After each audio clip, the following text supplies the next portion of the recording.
18, verso 19 a 24, nos diz assim a palavra do nosso Deus. Então o sumo sacerdote interrogou Jesus a respeito dos seus discípulos e da sua doutrina. Jesus lhe respondeu: Eu tenho falado francamente ao mundo. Sempre ensinei, tanto nas sinagogas como no templo, onde todos os judeus se reúnem, e não disse nada em segredo. Por que o Senhor está perguntando para mim? Pergunte aos que ouviram o que lhes falei. Eles sabem muito bem o que eu disse. Quando Jesus disse isto, um dos guardas que estavam ali deu-lhe uma bofetada, dizendo: É assim que você fala com um sumo sacerdote?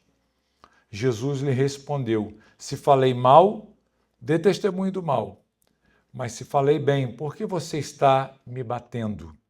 Então Anás o enviou amarrado à presença de Caifás, o sumo sacerdote. Queridos, esse é o nosso texto da noite. Eu gostaria de mostrar para os irmãos que nessa passagem que nós acabamos de ler, que a rejeição de Jesus pelos líderes de Israel, ela é evidenciada neste julgamento injusto que conduziu Jesus por uma sequência de agressões até o momento da cruz. João procura nos mostrar exatamente isso. O texto que nós acabamos de ler marca o início do julgamento de Jesus. Aqui João está inaugurando a narrativa dos sofrimentos físicos do servo sofredor, do nosso Cristo. O que João faz aqui é deixar um pouquinho de lado Pedro. Lembremos, Pedro está se aquecendo na fogueira, junto com os demais soldados que estão ali no pátio. Foi o texto que nós vimos na semana passada com os irmãos. Nós olhamos para essa passagem, quando Pedro começa a negar a Jesus, dando um início ao cumprimento da palavra que Jesus havia dado. Agora João, ele deixa Pedro ali ao lado da fogueira e ele aponta a sua lente para o ambiente onde Jesus está. E aonde Jesus está? Ele está na casa do sumo sacerdote Anás. E eu já expliquei para os irmãos aqui na semana passada, porque talvez os irmãos tenham um pouco de dificuldade de compreender a narrativa, porque aparecem aqui dois sumos sacerdotes. É mencionado Anás e Caifás. Eu expliquei para os irmãos que oficialmente aquele que foi posto por Roma era Caifás. Ele quem estava encarregado dessa administração religiosa dos judeus. Mas, na verdade, o sumo sacerdote mesmo era Anás, que exercia essa autoridade perante o povo de Israel. O seu genro, então, assume aquela função porque Roma o coloca naquela condição. E embora politicamente ele estivesse estabelecido como sumo sacerdote, Caifás, quem na verdade tinha essa honra, esse prestígio por ainda estar vivo e exercer essa influência, era Anás. Então, olhando para o contexto, nós podemos entender, inferir aqui, que Jesus está diante de Anás. João não diz isso diretamente no seu texto aqui, mas isso está implícito quando nós olhamos aqui para os versos 13, que nós já passamos por ele. E para o verso que nós acabamos de ver hoje, aí, o verso 24, nós podemos subentender exatamente isso, que ele está na casa de Anás. João, é uma curiosidade aqui, ele não vai apresentar o julgamento de Jesus perante Caifás. Ele não vai narrar o julgamento de Jesus diante do Sinédrio, mas ele procura mostrar aqui no seu evangelho o total fracasso da investida de Anás sobre Jesus, que domina completamente, meus irmãos, aquele cenário e aquela situação que nós estamos aqui observando na leitura dessa noite. O que está sendo mostrado por João claramente é que há uma injustiça no julgamento que Jesus está recebendo. Irmãos, assim a condenação de Jesus não nasce da justiça sendo feita, da justiça sendo aplicada, mas ela nasce da rejeição deliberada da verdade. Os homens escolhem deliberadamente o caminho do engano. Eles não estão fazendo justiça, eles estão caminhando num caminho de rejeição completa da verdade revelada de Deus. Então, ao narrar esse acontecimento, esse julgamento, João ele procura retratar a resposta definitiva de incredulidade e rejeição por parte da nação de Israel. É isso que João está pontuando aqui ao contar a história da nossa redenção por meio do seu evangelho. Os irmãos devem ter percebido que há nesse texto muitas perguntas. Isso é natural porque nós estamos diante de um interrogatório. Por diversas vezes nós vamos encontrar perguntas sendo feitas e respostas sendo dadas também, e outras não, que ficam silenciadas, digamos assim. Então hoje eu gostaria de olhar com os irmãos para o texto agora, e nós vamos ver cada passo que João procura descrever aqui, nessa breve narrativa da presença de Jesus diante do sumo sacerdote Anás. Ele está ali para ser previamente interrogado. Ele está ali num pré-interrogatório. Ele está diante daquele homem porque ele quer colher algumas informações de Jesus e se beneficiar dessas informações. Mas João procura nos mostrar isso claramente, que ele não obtém sucesso. Ele não obtém sucesso. Então, olha a primeira cena que João coloca diante de nós aqui, meus irmãos. Ele vai nos apresentar Jesus diante de Anás. É assim que o texto nos é apresentado. Então, o sumo sacerdote interrogou Jesus a respeito dos seus discípulos e da sua doutrina. Aqui Jesus está diante de Anás, então, para ser questionado. Anás está ali para interrogá-lo. E o que Anás deseja saber? O que esse homem ele quer colher de Jesus nesse interrogatório? Bem, nós olhamos para o texto aí e observamos que Anás ele procura colher de Jesus, nessa sua pergunta, a respeito dos seus discípulos e da doutrina que Jesus estava ensinando. E por que ele faz isso? Qual a razão de Anás, nesse interrogatório prévio, procurar saber, extrair de Jesus essas informações? O que Anás está tentando fazer é capturar alguma coisa que possa lhe servir de benefício. Ele está querendo saber, de alguma forma, o que ele pode arrancar de Jesus, de maneira que ele seja beneficiado no que vai acontecer um pouco mais adiante. Parece que Anás ele está querendo se colocar aqui como uma testemunha daquilo que Jesus está dizendo, para, de alguma forma, ele mesmo, Anás, participar desse julgamento como uma testemunha. Captar alguma coisa de Jesus, ouvir alguma coisa a respeito do seu ensinamento, suas doutrinas e dos seus discípulos, que não estavam ali. Somente Jesus estava naquele momento ali e ele procura, então, extrair de Jesus essas informações. Anás é um homem muito sagaz, ele é muito astuto. E tudo isso aqui, queridos, não visa a justiça sendo aplicada. O que está sendo feito aqui é um simulacro de um julgamento justo. O que ele está fazendo aqui é tentar colher alguma coisa, alguma informação que ele ainda não tem, para ver se Jesus solta alguma informação que lhe seja preciosa para depois acusá-lo diante do Sinédrio, o que vai acontecer um pouco mais adiante.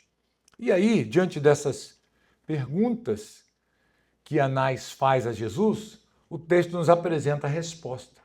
Então Jesus vai responder. E a resposta de Jesus, meus irmãos, é uma resposta bastante curta. E ela revela o efeito teológico dessa resposta, né? Dessa pergunta que foi feita, melhor dizendo, por Anás, que é expor a injustiça que está acontecendo naquele momento ali. Como é que Jesus responde? Ele diz, olha, eu ensinei abertamente. Tudo o que eu disse diante de todos e sem ocultar nada. Todo o meu ensino foi público. Tudo aquilo que eu falei pode ser verificado, averiguado pelas pessoas, porque eu não fiz nada em oculto. Eu não semeei uma sedição aqui dentro da nação. Jesus pregou em sinagogas, ele pregou no templo, inclusive essa semana ele estava no templo ensinando os que ali compareceram por ocasião da festa. Qualquer judeu poderia comparecer ali e testemunhar, denunciando os ensinos errados de Jesus. Inclusive aquelas pessoas que estavam ali já presentes. Porque eles também ouviram Jesus ensinar. Anás certamente ouviu o ensino de Jesus. Os líderes da nação que estavam presentes ali, que participaram dessa trama, que estavam unidos nessa prisão, eles ouviram os ensinamentos de Jesus, inclusive as suas acusações. Eles poderiam se levantar e fazer essas acusações.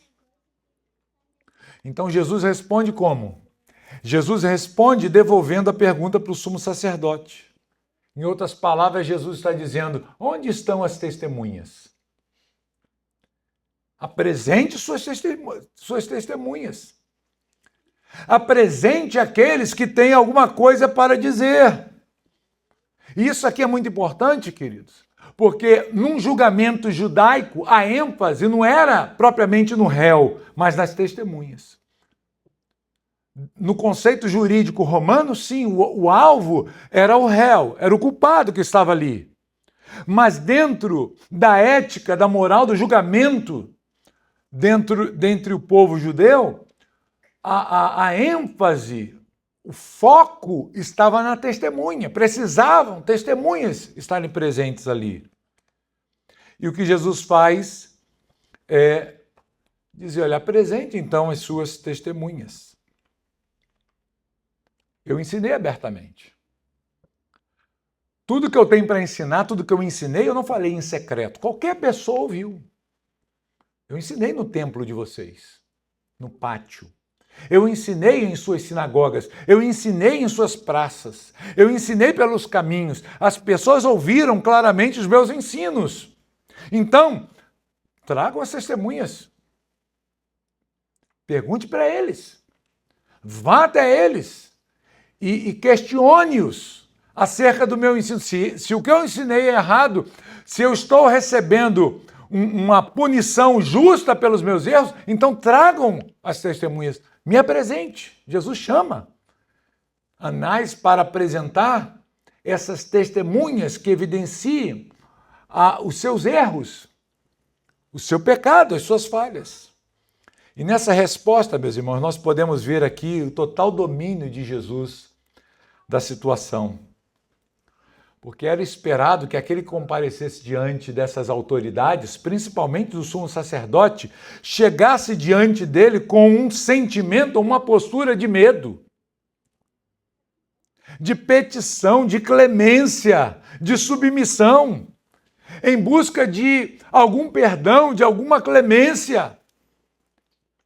E Jesus não faz isso. Pelo contrário, ele está firme ali, na sua posição. Ele não está ali mendigando piedade, clemência, misericórdia, silenciado, cabisbaixo, medroso, apavorado, todo tremendo. desesperado de medo, mas ele está dominando a situação, meus irmãos. Jesus está ali corajosamente, poderosamente, diante daquele homem que impunha, impingia medo nas pessoas. Ele está firme. Ele está sólido diante daquele questionamento, daquele interrogatório. E ele então reverte, ele muda todo aquele quadro. Ele diz: eu ensinei abertamente, não há nada escondido. É só trazer as testemunhas. Pergunte para essas pessoas. Em outras palavras, Jesus está dizendo: todo Israel, todo judeu ouviu o meu ensinamento. Eu preguei em todos os lugares. E se você for a qualquer pessoa nas ruas de Jerusalém e pedir informações a respeito do que eu tenho ensinado, elas vão poder apresentar o testemunho. Então vá lá, busque essas pessoas e traga-as aqui para um julgamento justo, para um julgamento verdadeiro. Aqui é um contraste muito importante, queridos, porque enquanto o ministério de Jesus e os ensinos de Jesus, eles foram públicos e foram expostos claramente, as ações desses líderes da nação aqui são feitas na escuridão, longe dos olhares de todo o povo. Se nós olharmos para Lucas capítulo 20, eu vou sair um pouquinho de João para lançar luz ao que nós estamos vendo aqui nesse momento. Então, vejam Lucas capítulo 20, no verso 19. Abra por um momento a sua Bíblia. Os irmãos acharam?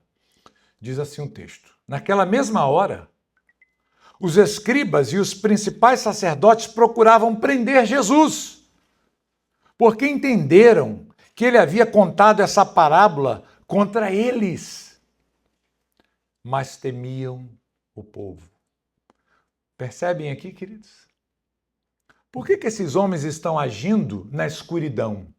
Por que eles trabalham nas trevas? Por que eles não fizeram isso à luz do dia, diante de toda a nação? Por que eles esperaram anoitecer, escurecer e levar uma comitiva naquele jardim para, na madrugada, formular um julgamento apressado e corrido, de sorte que, às 9 horas da manhã, Jesus já estava na cruz. Já tinha passado por todo esse processo rápido, ágil. Nós percebemos aqui uma celeridade em prol daquilo que é errado. Quando a justiça vai ser aplicada de verdade, parece que há uma morosidade. Há um estudo do caso, ouvem-se testemunhas. Mas quando a injustiça ela é praticada, irmãos, geralmente ela é feita assim, às pressas. Corrida, um julgamento rápido. E esses homens, ao contrário de Jesus, eles estão fazendo um julgamento não diante do povo, eles estão fazendo um julgamento às escondidas, na escuridão. No capítulo 22 de Lucas, a gente vê mais uma vez isso acontecendo. Veja aí Lucas 22, verso 2. Eu vou ler o verso 1 para a gente ter um contexto, tá bom? Estava próxima a festa dos pães sem fermento, chamada Páscoa. Os principais sacerdotes e os escribas procuravam uma forma de matar Jesus, porque temiam o povo. Percebem o medo no coração dessas pessoas?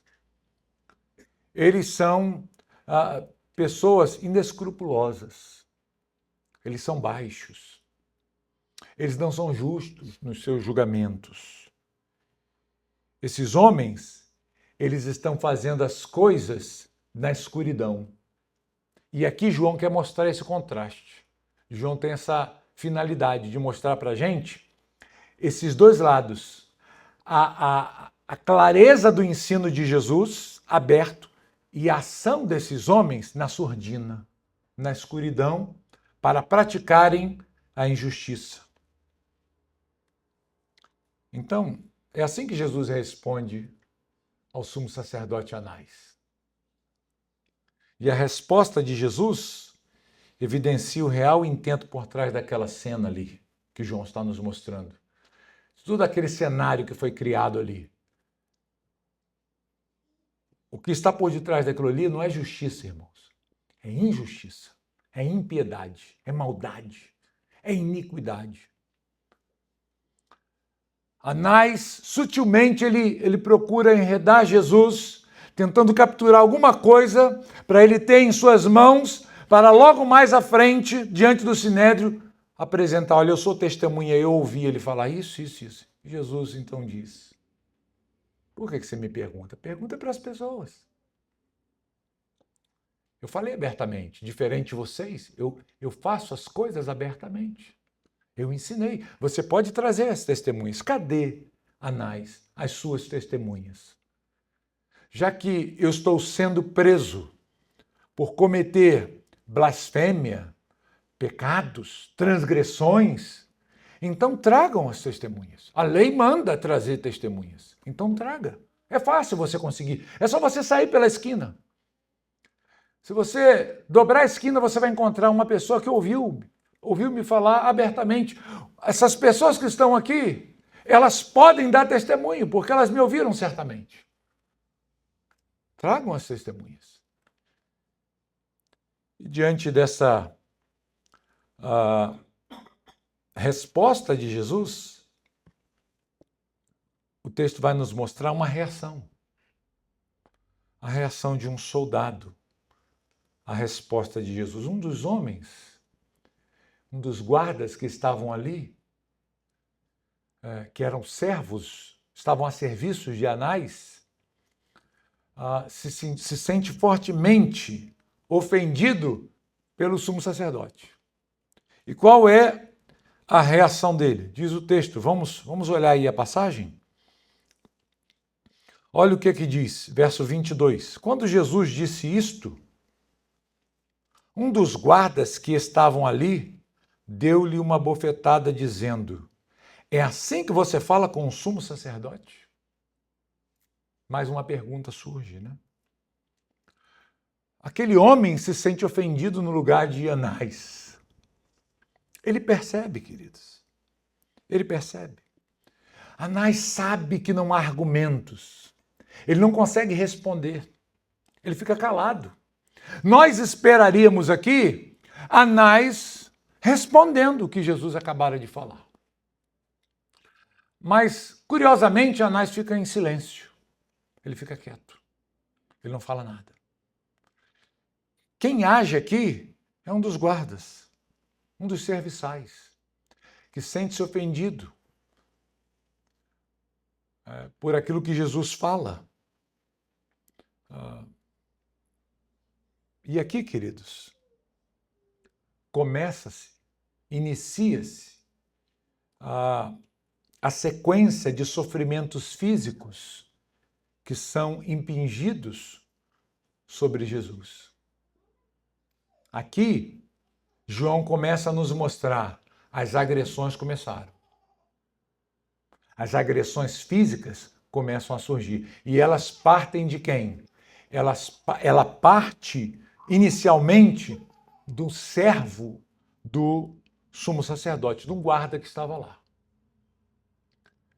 Ele, ao ouvir aquela declaração, ele percebe a ofensa, ele viu que não havia argumentos na boca de Anás, e Anás se vê silenciado diante disso, ele se sente ofendido por Anás. E ele então dá um tapa, uma bofetada em Jesus, diretamente em Jesus.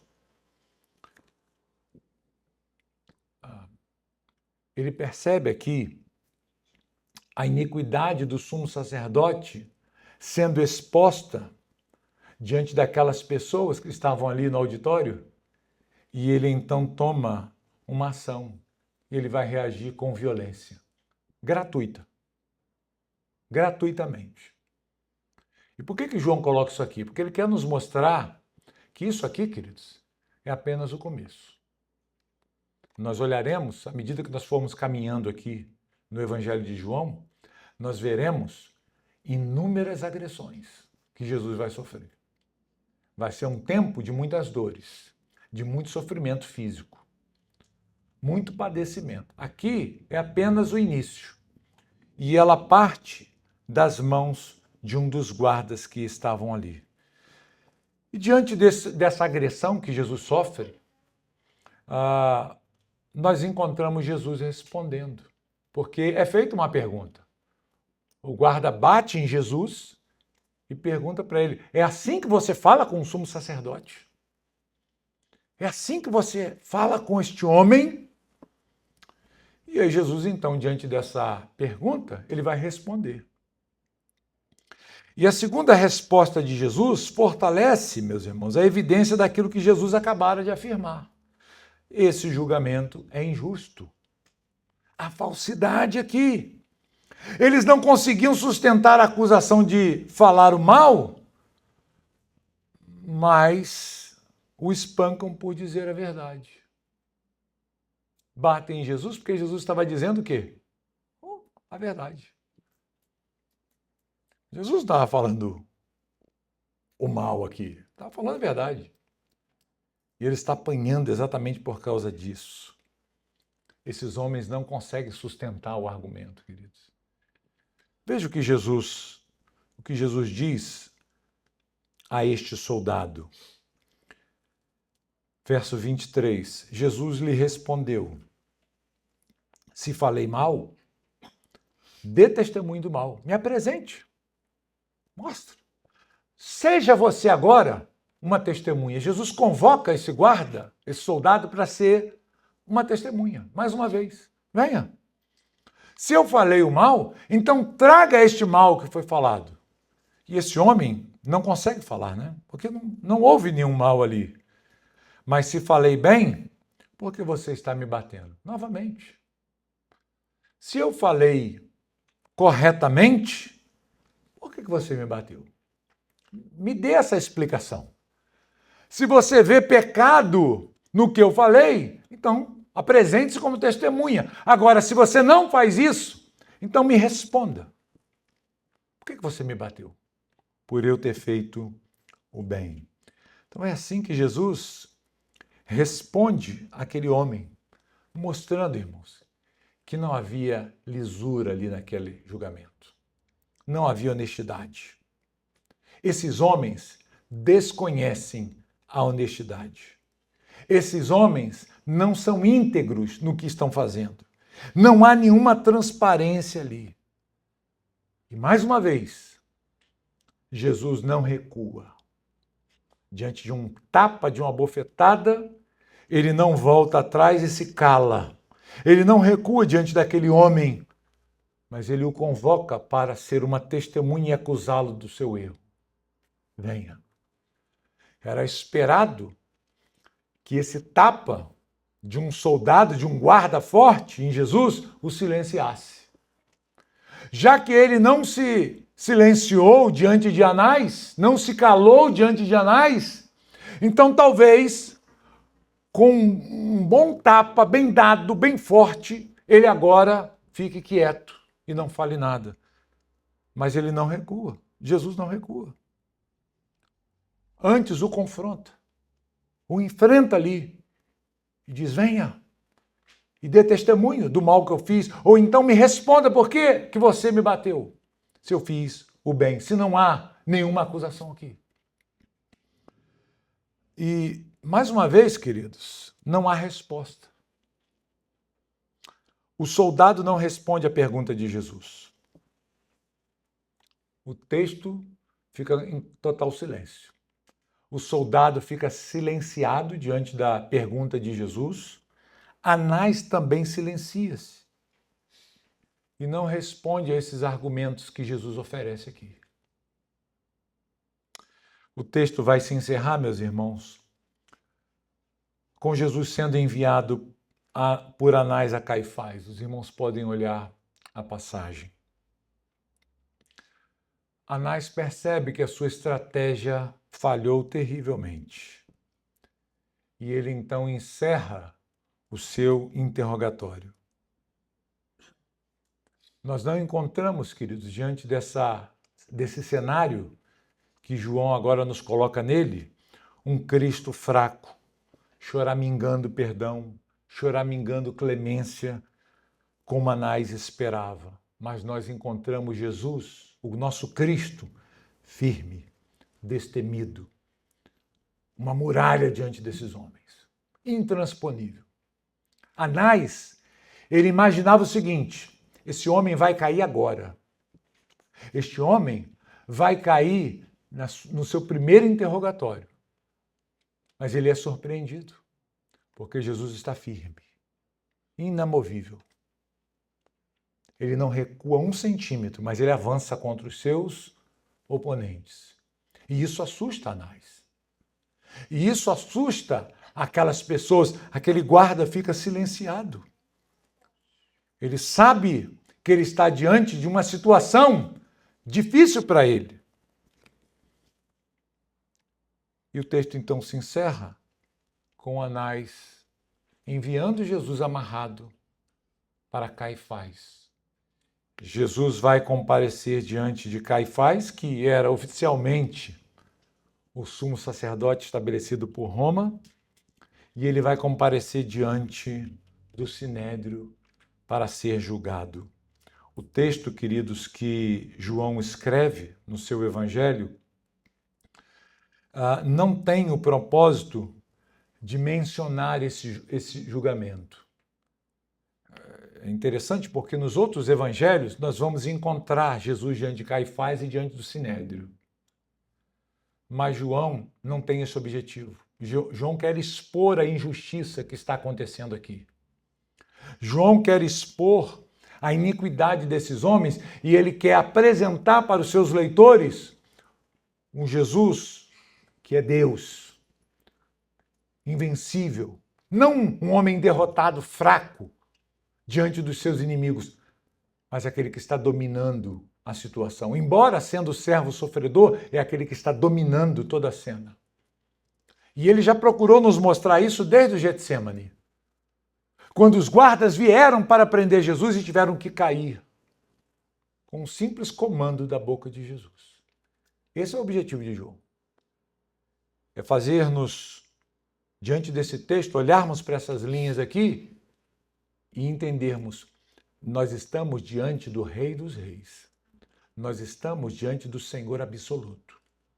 Nós não estamos diante de um Cristo fraco, inútil, incapaz, amedrontado, choramingando.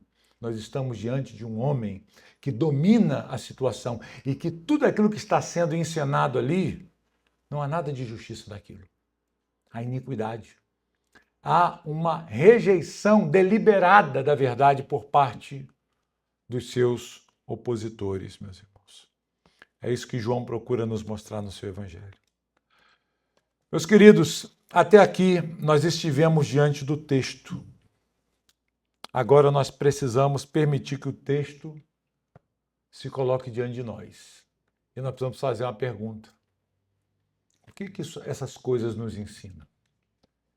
O que João quis transmitir diante dessas coisas e como que isso impacta a nossa vida hoje? Bem, primeiramente, queridos, olharmos para um texto como esse, uma narração tão bonita e assustadora que João está fazendo aqui, da entrega do Filho pelo Pai por nós, pecadores, nós podemos tirar algumas lições. A primeira delas é que o Cristo a quem nós servimos é o dono de todo o universo, o Senhor absoluto de todas as coisas.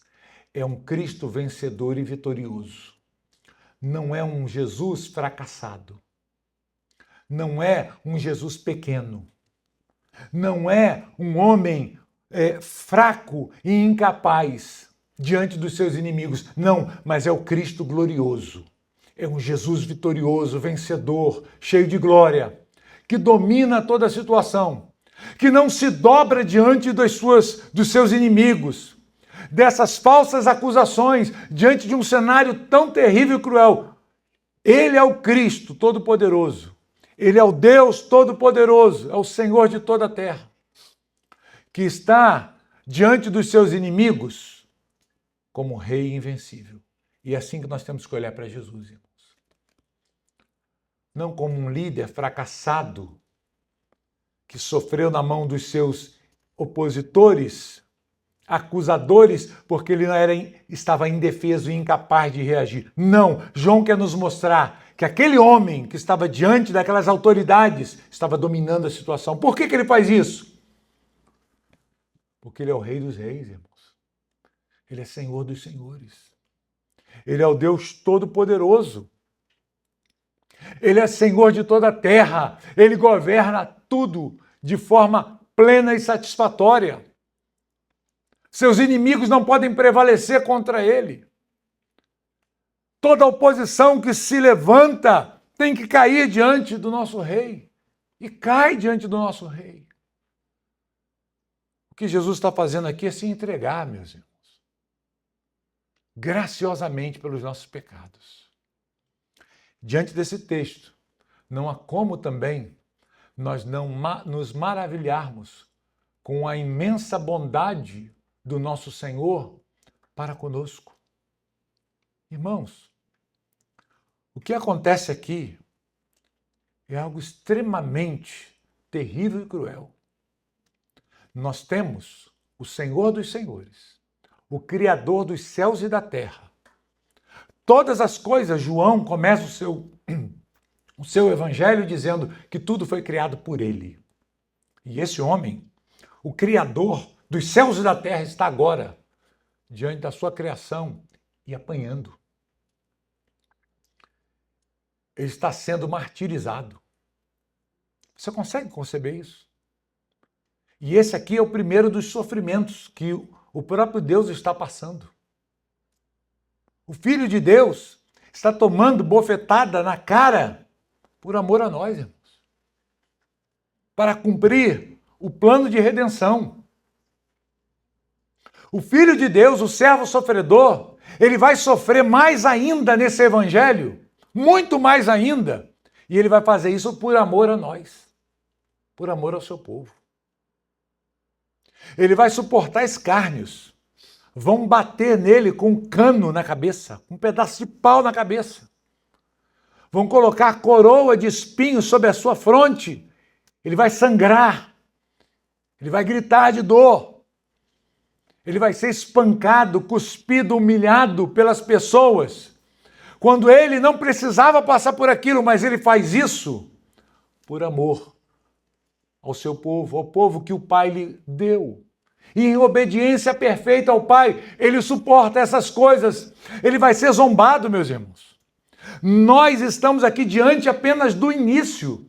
João está apresentando para a gente o princípio dos sofrimentos de Jesus. Muitas coisas ainda virão. Até a tarde daquela sexta-feira ele estará preso na cruz, sangrando, perdendo todo o seu sangue, toda a sua vida indo embora, sendo humilhado, escarnecido pelas pessoas que passavam ali à frente, zombando dele. O próprio Deus sendo zombado pela criatura. E ele faz isso por quê, irmãos? Ele faz isso por amor ao seu povo. Diante de um texto como esse, deve existir em nós plena gratidão, irmãos. Sejamos gratos a Deus.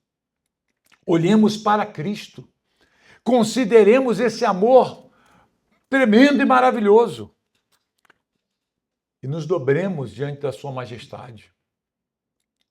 Nós precisamos olhar para essas coisas e entender que tudo isso ele fez por amor a nós.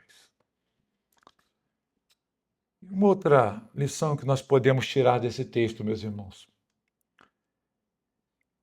Se por um lado nós podemos observar aqui a dignidade, a grandeza, a majestade de Cristo e seu amor para conosco, por outro lado nós podemos ver a vileza e a maldade e a perversidade dos homens, exposta claramente nessas palavras que João coloca aqui no seu evangelho. Como o homem pode ser tão perverso, a ponto de se insurgir contra o próprio Deus. Vocês percebem a maldade que há no coração do homem? O que o pecado causa? Caifás, Anás, os soldados, esse grupo que está ali reunido, eles expressam o que há de pior no mundo, na natureza humana. Se por um lado João lança à luz a grandeza e a glória do Cristo, por outro lado, nós ficamos assustados. Como o homem pode ser tão perverso e odiar tanto a Cristo, a ponto de fazer essas coisas? Irmãos, no texto de hoje, nós vimos Jesus diante de Anás. João procura nos mostrar isso. Porém, chegará um dia em que Anás estará diante de Jesus. Chegará um dia em que aquele guarda que deu nele uma bofetada estará diante de Jesus. Isso aqui é assustador, irmãos. Isso aqui é assustador. Porque os homens terão que dar conta dos seus atos diante de Deus. O escritor de Hebreus, se você puder abrir a sua Bíblia, e eu quero encerrar olhando Hebreus capítulo 10, verso 26, nos diz assim: porque se continuarmos a pecar de propósito, depois de termos recebido o conhecimento da verdade, já não resta sacrifício pelos pecados. Pelo contrário, resta apenas uma terrível expectativa de juízo e fogo vingador prestes a consumir os adversários. Quem tiver rejeitado a lei de Moisés morre sem misericórdia pelo depoimento de 2 ou 3 testemunhas. Imaginem quanto mais severo deve ser o castigo daquele que pisou o Filho de Deus, profanou o sangue da aliança com o qual foi santificado e insultou o Espírito da graça. Pois conhecemos aquele que disse: a mim pertence a vingança, eu o retribuirei. E outra vez, o Senhor julgará o seu povo. Horrível coisa é cair nas mãos do Deus vivo. Irmãos, esse é o cenário que será visto no último dia. Esses homens estarão diante de Jesus e eles tremerão. Eles ficarão apavorados, porque eles rejeitaram Cristo. Eles desonraram o Senhor. Eles escarneceram de Cristo Jesus. Eles profanaram o seu nome. É esse o juízo que recai sobre todo aquele que rejeita o Filho de Deus. Esse mesmo destino está traçado não só apenas para Anás, Caifás e para esses soldados, mas para todos aqueles que hoje, ainda hoje, rejeitam o Filho de Deus. Que nós consideremos nessas coisas e que nós tremamos diante dessas coisas. Vamos orar ao Senhor.